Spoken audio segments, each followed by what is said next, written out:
होते, त्यांनी तुमची जबाबदारी माझ्यावर सोपवली आहे ना. पारू, तू आहेस ना, मग काय होणार आहे मला? नाहीच होणार. मी तुम्हाला काही होऊ बी देणार नाही.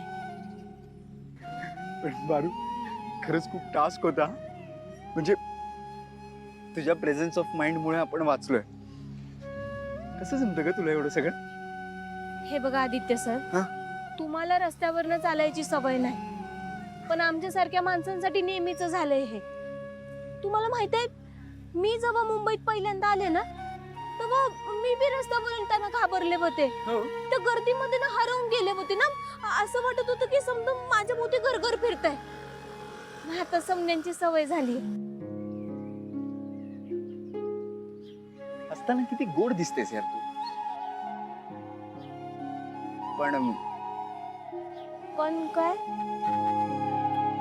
अशी रागवली होतीस तेव्हा पण अशी छान रुबाबदार दिसत होतीस, एकदम आईसारखी.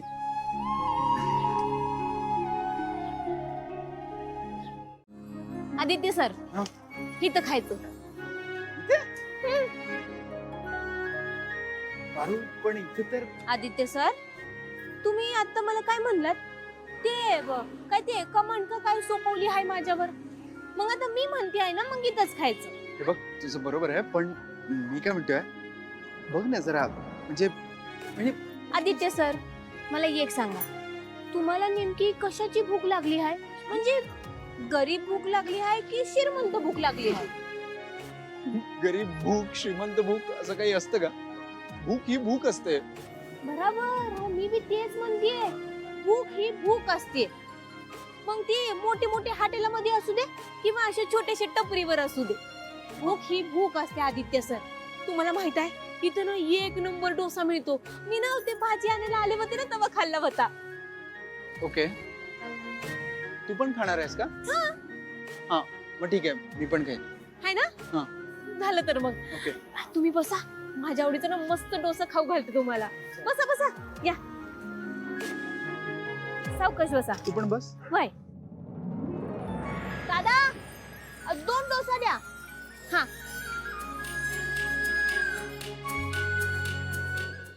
आदित्य सर, करा सुरुवात. वाव, दिसायला तर खूप सुंदर दिसतंय. टेस्ट करून बघूया.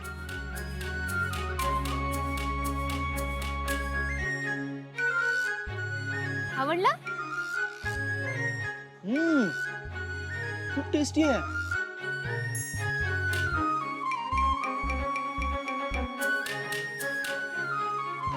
पारू, कसं जमतं का तुला हे सगळं? म्हणजे घराबाहेर पडल्यापासून मी बघतोय तुझ्याकडे प्रत्येक प्रॉब्लेमचं सोल्युशन. कुठून शिकले का हे सगळं? माझ्या देवी आईंकडनं. इथं आल्यापासून देवी आईंकडनं ना मी लई काय काय शिकले आहे. त्यांचं बोलणं, त्यांचं वागणं, त्यांची शिस्त, समोर आलेल्या संकटांना असं धाडसाने सामोरं जायचं. त्यांच्या आयुष्यात ना किती बी अडचणी येऊ दे, त्यांच्याकडं त्याच्यावरनं काहीतरी उत्तर असतंच. समद्यांना जीव लावतात. कुणाचं काही चुकलं तर त्यांच्यावर रागवतात, पण त्यांच्यावर प्रेम सुद्धा करतात. समद्यांची काळजी घेतात. आणि हे समद मी माझ्या देवी आईंकडनं शिकले आहे. ओके, पण माझ्या पाण्यात अजून एक व्यक्ती आहे जी सेम आईसारखी आहे. कोणती? पारू, दामिनी, हे कोण आहे? बहिणी, आपल्या आदित्यला त्या पारूने किडनॅप केलं. पण मग हा कोण आहे?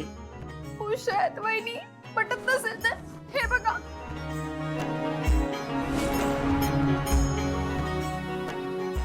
तूच बघ.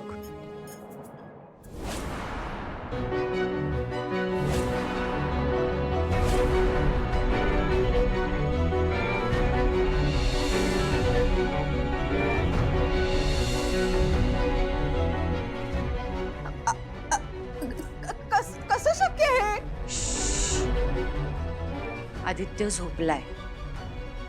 तू शुद्धीत आहेस ना दामिनी? तुझं घरात लक्ष नसतं मान्य, पण तोंडाला येईल ते बोलायला लागलीस. आणि दिशा, कुणाचं ऐकायचं कुणाचं नाही हे तुला कळायला हवं. आय एम एक्स्ट्रीमली सॉरी सासू मॉम. ते ऍक्च्युली ना दामिनी आंटीनी मला गडबडीमध्ये जे काही सांगितलं त्यावर मी लगेच ट्रस्ट ठेवला.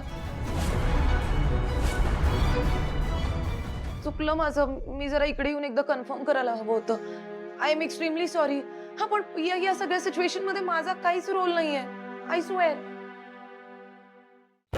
ती दिशा ना मला सतत तोंड घशी पाडत असते, पण काय करणार, शेवटी आमची युती आहे ना. दामिनी, निघ तू. निघ.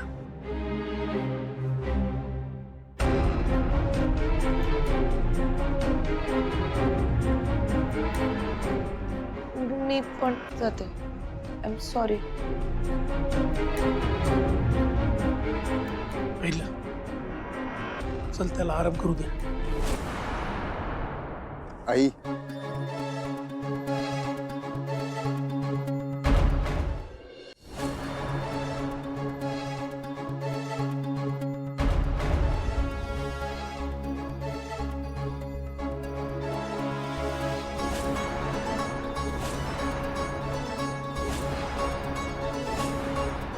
आई सॉरी आई. दामिनी काकू खरं बोलत होती. काय? मी बाहेर गेलो होतो. मला घरात बसून खरंच खूप कंटाळा आला होता, म्हणून